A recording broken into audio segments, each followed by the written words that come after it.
1905 में अंग्रेज़ों ने बंगाल का विभाजन किया और उस बंगाल विभाजन में जो 3 प्रमुख नेता, जिनका नाम हम आज बड़े गर्व के साथ लेते हैं, बड़े गौरव के साथ लेते हैं, लाल बाल पाल। तो आज हम लाल की चर्चा करेंगे, मतलब लाला लाजपत राय। लाला लाजपत राय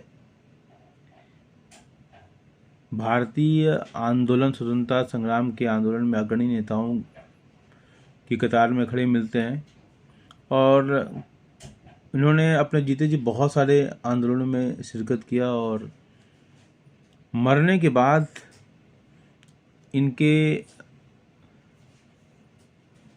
जो कार्य थे उस कार्य को नई पीढ़ी ने बखूबी अपने कंधों पर लिया और इनकी मौत जिन संदिग्ध परिस्थितियों में हुई, जिन हालात में इनकी मृत्यु हुई, उसका बदला लेने के लिए युवा पीढ़ी आगे आई और इसमें प्रमुख रूप से चंद्रशेखर आज़ाद, भगत सिंह, सुखदेव, राजगुरु, ऐसे लोग, बहुत सारे लोग थे जिनके जो साथ साथ काम कर रहे थे।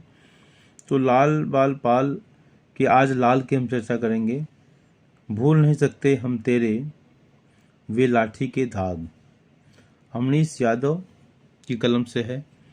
दिल्ली से निकलने वाली पत्रिका महारथी का जो विशेषांक, प्रस्तुत विशेषांक खून लाजपत, जिसके संपादक रामचंद्र शर्मा महारथी, देवव्रत शर्मा विशारद, दुर्गा दत्त त्रिपाठी, कालिका प्रसाद दीक्षित जी, कुसुमाकर भी इसी कड़ी का विस्तार है, जिसे पुस्तकाकार रूप में दिल्ली का वाणी प्रकाशन 70 वर्ष बाद आज़ादी की स्वर्ण जयंती के अवसर पर आज़ादी के दस्तावेज पुस्तक माला के अंतर्गत इसे पुनः प्रकाशित किया है। बहरहाल महारथी की इस अंक में लाला जी के जीवन, कार्य, संघर्ष, शहादत पर रोशनी डालने वाली मानीखेज टिप्पणियाँ, लेख और कविताएं हैं और हिंदी और अंग्रेजी भाषा में निकलने वाले तत्कालीन समाचार पत्र लाला जी पर प्रमुखता से नज़र बनाए रखें। उन पत्रों के कतरनों के अंश महारथी के इस विशेषांक में संकलित है। यह है खून लाजपत। संपादक जो है, जिसकी हम बात कर रहे थे, देखिए यहाँ पर है कि खून लाजपत का ये अंक है, खून लाजपत।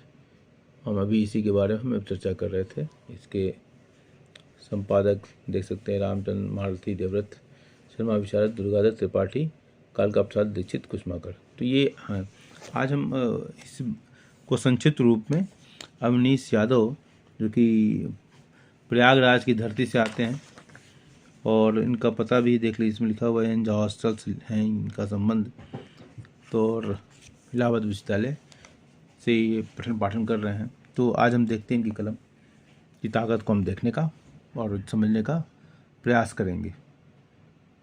तो 17 नवंबर 1928 को यह दुखदाई समाचार सारे हिंदुस्तान में बिजली की तरह फैल गया। रहा न वह अब माँ की लाज रखने वाला लाजपत, चला गया सर्वदा के लिए चला गया। लोगों ने यह हाल सुना और कलेजे पर पत्थर रखकर सुना कि पंजाब केसरी लाजपत माँ का एक प्यारा लाल, स्वतंत्रता के युद्ध का एक वीर नायक और हिंदू धर्म का सहायक इस संसार से उठ गया। पंजाब के एक छोटे से गांव में सन 1865 में जन्मे लाला लाजपत राय का इस संसार से विदा लेना कोई साधारण घटना नहीं। घटना इतनी साधारण कि विश्रांति के क्षण कमजोर पड़ने लगे देश के नागरिकों में भारी आक्रोश देखा गया, जिसका ठीक ठाक आभास तत्कालीन समाचार पत्रों की कतरनों और प्रकाशित विभिन्न महत्वपूर्ण व्यक्तियों के बयानों के आलोक में देखा जा सकता है। इन सब को सहेजा है उस दौर की पत्रिका महारथी ने अपने खून लाजपत अंक में। दिसंबर 1928 का महारथी पत्रिका यह विशेषांक तत्कालीन हुकूमत को नागवार गुजरा और जब्त कर लिया गया। पूरी तरह से लाला लाजपत राय पर केंद्रित यह अंक इस्पाती दस्तावेज है ब्रिटिश हुकूमत की कार्यशैली के खिलाफ भारतीयों के संघर्ष और स्वराज के स्वप्न का। इस वीर पुरुष की वीर गति से देश में हाहाकार मच गया। विदा की हलचलों का स्वर साफ तौर पर देखा पढ़ा जा सकता है। भ्रातृमंडल के अंतर्गत संकलित महात्मा गांधी का बयान गौरतलब है। लालाजी पंजाब के केसरी थे, भारत के वीर संतान, सच्चे सेवक और वास्तव में देशभक्त। मैं इस हानि को हिंदुस्तान का सबसे बड़ा दुर्भाग्य समझता हूँ, चाहे किसी की कुछ भी धारणा हो, परंतु मेरा तो पक्का मत है कि लालाजी हिंदू मुस्लिम मेल के कट्टर प्रेमी थे। उनके हृदय में किसी प्रकार का राग द्वेष न था। उनके साथ काम करने में बड़ा आनंद आता था। वे सच्चे मित्र थे, वे शक्ति के स्तंभ थे। उनका सबसे अच्छा स्मारक यही हो सकता है कि देशवासी दूने उत्साह के साथ स्वराज प्राप्त करें। जवाहरलाल नेहरू ने कहा कि हमारे जद्दोजहद की इस कठिनाई की घड़ी में लाला लाजपत राय की आकस्मिक मृत्यु से मैंने बहुमूल्य सहायता देने वाले एक बहुत बड़ा साथी खो दिया है और देश एक निष्काम देशभक्त की सेवाओं से वंचित हो गया। वह एक बहुत बड़ा आदमी था, सज्जन था और सच्चा था। अन्य कई बड़े पॉलिटिकल लीडर्स और सोशल थिंकर के बयानों के अतिरिक्त श्रीयुत रुईकर और अब्दुल मजीद के मुंह से निकले शब्द भारतीय मन और माथा को मथता है। आप खुद महसूस करिए, लाला जी के शव को शमशान ले जाते समय ही हमें साम्राज्यवाद को नष्ट कर देने की तजवीज़ सोच लेनी चाहिए, क्योंकि साम्राज्यवाद ही लाला जी की मृत्यु का जिम्मेदार है।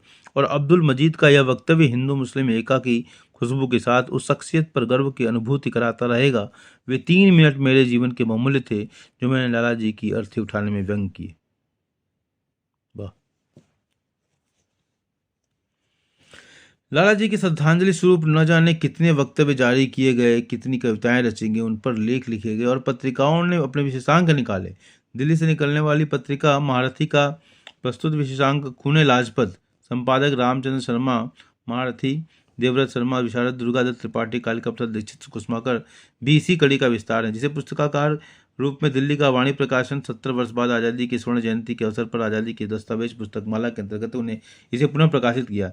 बहरहाल महारथी की इस अंक में लाला जी के जीवन, कार्य, संघर्ष और शहादत पर रोशनी डालने वाली मानीखेज टिप्पणियां, लेख और कविताएं हैं। हिंदी और अंग्रेजी भाषा में निकलने वाले तत्कालीन समाचार पत्र लाला जी पर प्रमुखता से नजर बनाए रखे। उन पत्रों के कतरनों के अंश महारथी के इस विशेषांक में संकलित हैं। विशेषकर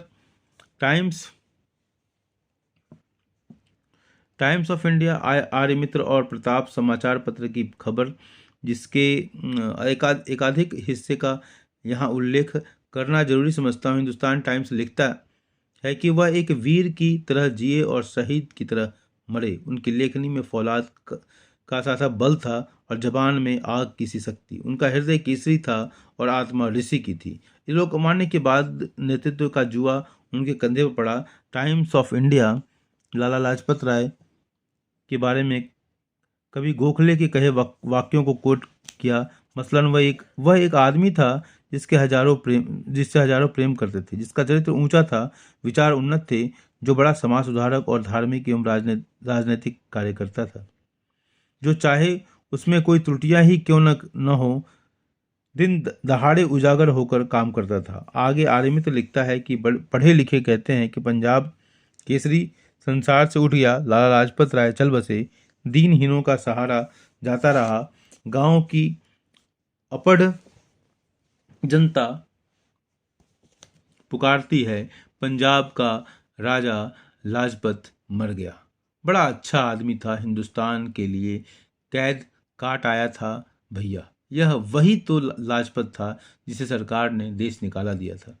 प्रताप थोड़ा विस्तार पूर्वक उल्लेख किया है। एक साधारण कुल में जन्म लेकर लाला लाजपत देश भर की वसुधा बन गए। वसुधा भी ऐसी कि उस पर देश भर को सदा गर्व रहा। वो उत्साह और उदारता के अदम्य भंडार थे, जिस तरफ लग जाते सजीवता और साहस का दरिया बहा देते। लाला जी ने वकालत, व्यापार और लेखन कला से लाखों कमाए और जिस प्रकार कमाया उसी प्रकार अत्यंत उदारता से कभी दयानंद कॉलेज के लिए तो कभी अनाथालयों के लिए, कभी अकाल पीड़ितों के लिए तो कभी देश के युवकों को राजनीति की शिक्षा देने के लिए तिलक राजनीति विद्यालय को, और कभी अछूतों की सहायता या क्षय रोग के अस्पताल के लिए तो कभी अपने निर्माण किए हुए जन सेवक समिति सर्वेंट्स ऑफ पीपल सोसाइटी को दान कर दिया। दान करते करते लाला जी ने अपने तक के लिए कुछ भी शेष रखा भी तो हृदय की विशालता और स्वराज प्राप्ति का विश्वास। तभी तो केवल देश नहीं अपितु विदेशों में भी शोक का मौन मुखरित हुआ। पेरिस के Indian social and commercial association ने तार भेजकर सहानुभूति प्रकट की। यह संस्था लाला जी के मातम में आपके साथ है और भारत की इस क्षति पर आपके साथ सहानुभूति दिखाती है। मिस्र की राजधानी कायरा, लंदन, मॉरिशस आदि विदेशी धरती की अनेक संस्थाएं अपनी शोक संवेदना व्यक्त की। इन बयानों और तथ्यों से एक चीज जो तो बहुत स्पष्ट जाहिर होती है कि लाला जी का व्यक्तित्व और कद एक साफ इमेज बनता है व्यक्तित्व का, पारदर्शी शीशे की तरह। याद आता है पंडित मोतीलाल नेहरू का 10 अगस्त 1917 लखनऊ में हुए विशेष सम्मेलन में दिए गए अध्यक्षीय भाषण का यह अंश। यदि हम पूरे साम्राज्य में अपने और अपने साथियों के बीच प्रदर्शित नहीं कर पाए कि हम ईमानदारी से अपने लक्ष्य में विश्वास करते हैं और जब तक अपने लक्ष्य की प्राप्ति नहीं कर लेते तब तक हम आराम से नहीं करेंगे। आज़ादी के अमृत कथन, अमर उजाला, 13 सितंबर 2022। लाला की ताउम्र ईमानदारी और वफादारी के नैतिक मूल्यों को बचाकर जन में विश्वास बनाए रहे। एक चीज़ जो उनके दिमाग में चोट करती थी, जिसके दर्द को लाला जी ही नहीं बल्कि हर संवेदनशील नागरिक महसूस कर सकता है। दुनिया भर में घूम आया और जहां गया वहां की दशा देखकर अपनी पराधीनता मेरे हृदय में डंक मारती हुई मालूम पड़ी। देश की पराधीनता के विरुद्ध लाला जी के हृदय में जबरदस्त हुक थी। यही कसक उन्हें संघर्ष की प्रेरणा देती रही। प्रस्तुत अंक खूने लाजपत के दूसरे पृष्ठ पर पंजाब केसरी की तस्वीर के साथ दर्ज यह वाक्य, अधीन होकर बुरा है जीना, मरना अच्छा स्वतंत्र होकर, उनके जीवन ध्येय को दर्शाता है। इस पथ पर वे अंतिम सांस तक चलते रहे। इस अंक में वह शेर शीर्षक से श्री चतुर्सेन वैद्य जी का लेख लाला जी के संपूर्ण जीवन से मुकम्मल परिचय कराता है। वह बचपन से ही आर्य समाज से ताल्लुक रखने वाले लाला जी पंजाब विश्वविद्यालय से कानून की परीक्षा पास कर हिसार में वकालत प्रारंभ किया। आपका नाम दयानंद कॉलेज के 3 महान भाव संस्थापकों महात्मा हंसराज, पंडित गुरुदत्त के साथ आदर से लिया जाता है। लाला जी के राजनैतिक जीवन की शुरुआत 1888 ईस्वी में सर सैयद के एक नीति के विरुद्ध से जो शुरू हुआ, वह अंतिम सांस तक देश की सेवा करता हुआ साइमन कमीशन के विरोध तक जारी रहा। सरकार की शनि दृष्टि उन पर पड़ती रही, जिसके कारण उन्हें जेल की यात्राएं भी करनी पड़ी। मांडले जेल से निकलने के बाद लाला जी अमेरिका चले गए और वहां 5 से 6 वर्षों तक रहे। दिसंबर 1914 से दिसंबर 1919 बकौल चतुर्सेन वैद्य लाला जी की ही बदौलत अमेरिका की व्यवस्थापिका सभा में ग्रेट ब्रिटेन की भारत दोहन नीति पर बड़ा वाद विवाद हुआ था और लाला जी ने अमेरिका के सेनेटरी को भारत की कंगाली का प्रामाणिक विवरण प्रदान करके अपने देश की वास्तविक स्थिति को अमेरिका में बड़ी उत्तमता से प्रकट कर दिया था। लाला जी के अमेरिका प्रवास और कार्य का विस्तृत विवरण N.S. हार्डिकर का लेख लाला जी अमेरिका में को पढ़कर जाना जा सकता है। गौरतलब है कि हार्डिकर अमेरिका में सन 1916 से 1919 तक लाला जी के साथ रहे। इन 3 वर्षों में उन्होंने लाला जी को करीब से देखा। उनके तमाम भूमिकाओं के अतिरिक्त लेखक लाला जी भूमिका काबिले गौर है। वे लिखते हैं कि लाला जी जबरदस्त पढ़ने वाले थे। वे न्यूयॉर्क पब्लिक लाइब्रेरी में अवश्य जाया करते थे। लाला जी को अनिद्रा की बीमारी थी। वे मुझसे कहा करते थे कि हार्डिकर, मेरे नस नस में दर्द होता रहता है, मुझे नींद नहीं आती, मैं क्या करूं? ओह, क्या ही अच्छा होता यदि मैं अपने देश में होता। वे आगे लिखते हैं, लाला जी को नींद आ जाए इस हेतु उनके पास बैठता और पांव दबाता। जब कुछ रात बीत जाती तो वे कहते, जाओ बेटा सो रहो, तुम्हें सुबह बहुत काम करना। मैं पढ़ते पढ़ते सोने की कोशिश करूंगा। इस तरह लाला जी 1-2 घंटे सोते, शेष रात दिन पढ़ा लिखा करते। यंग इंडिया के बाद England's debt to India, Bharat का इंग्लैंड पर ऋण नामक पुस्तक लिखी। जब लाला जी ने सुना कि भारतवर्ष ने 1 अरब 50 करोड़ रुपया लड़ाई के खर्चे की मदद में दिया है तो वे आपे से बाहर हो गए। लॉर्ड जॉर्ज के नाम खुली चिट्ठी लिखने बैठ गए। वे अपनी जगह से तब तक नहीं हिले जब तक कि उन्होंने पत्र लेखन समाप्त न कर दिया। इस जुनून और जिद का ही परिणाम कि लाला जी ने दर्जनों पुस्तकें लिखी जो कभी न पुरानी होंगी और न ही उनका महत्व नष्ट होगा। प्रारंभिक लिखी पुस्तकों में मेजनी और गैरिबाल्डी को जीवन बहुत पसंद की गई, तो यंग इंडिया की प्रसिद्ध इस बात में छपते ही जब्त कर ली गई। पुस्तकों के अतिरिक्त कई पत्र पत्रिकाओं से प्रत्यक्ष परोक्ष संबंध रहा। इस तरह लाला जी एक कुशल राजनेता ही नहीं बल्कि कुशल लेखक भी थे। खैर, स्वतंत्रता का पौधा जिस खुराक पर पनपता है वह शहीदों का खून है। स्वतंत्रता का पौधा जिस खुराक पर पनपता है वह शहीदों का खून है। बहुत बड़ी बात है। भारतीय नेताओं में से लाला जी पहले थे जिन्होंने एहसास कराया कि स्वतंत्रता का मार्ग कारावास और त्याग से होकर ही जाएगा। भारतीय स्वाधीनता संघर्ष के इतिहास में साइमन कमीशन की घटना युगांतकारी है। चौरी चौरा की घटना के बाद असहयोग आंदोलन वापस लिए जाने के बाद आज़ादी की लड़ाई के स्वर में जो ठहराव आया वह साइमन कमीशन के गठन से टूट गया। 7 ब्रिटिश सांसदों के इस समूह को, जिसका गठन 8 नवंबर 1927 को भारत में संविधान सुधार के अध्ययन के लिए किया गया था, भारतीय राजनीति का नेतृत्व इसके बहिष्कार का फैसला लिया। 3 फरवरी 1928 को कमीशन भारत पहुंचा, जिसे भारतीयों के जबरदस्त विरोध का सामना करना पड़ा। लोगों ने काले झंडे दिखाए और साइमन गो बैक के नारे लगाने लगे। 30 जनवरी 1928 को लाला जी के नेतृत्व में इसका पुरजोर विरोध हुआ और असेंबली में इसके विरोध में लाला जी ने अपनी महत्वपूर्ण भाषण दिया, जो प्रस्तुत अंक में बिन बुलाए मेहमान शीर्षक से लेख की शक्ल में शामिल हुआ, जिसे लाला जी साइमन के विरोध के 3 वाजिब कारणों का उल्लेख करते हुए, प्रथम कारण, जिन्होंने इस कमीशन का निर्वाचन किया उन पर विश्वास नहीं। दूसरा, कमीशन की योग्यता पर विश्वास नहीं। तीसरा, सबसे अहम यह है कि मैं किसी कमीशन को भारतीय समस्या हल करने की योग्य नहीं समझता।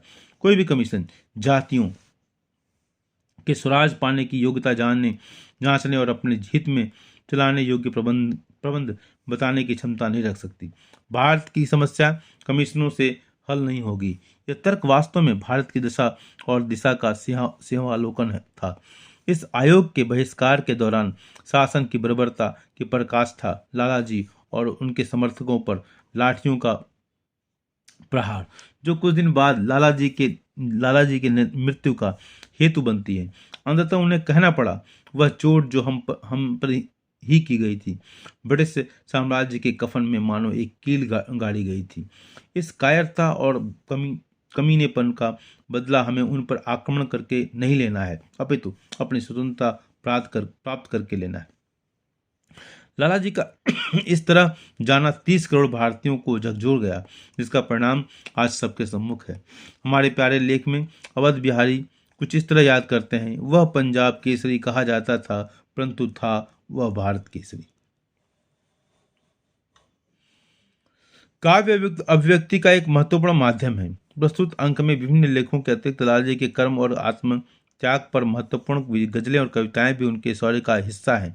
भारत के इस केसरी के निधन पर भगवान दीन की गजल, जो मारुति के पहले ही पृष्ठ पर संकलित है, मानो भारतीयों का आह्वान कर रही है। चढ़ रहा है हर जमा पर अब जुनूने लाजपत, क्या कोई तूफान लाएगा ये खूने लाजपत। इस तरह हुब्बे वतन में मर के जीना सीख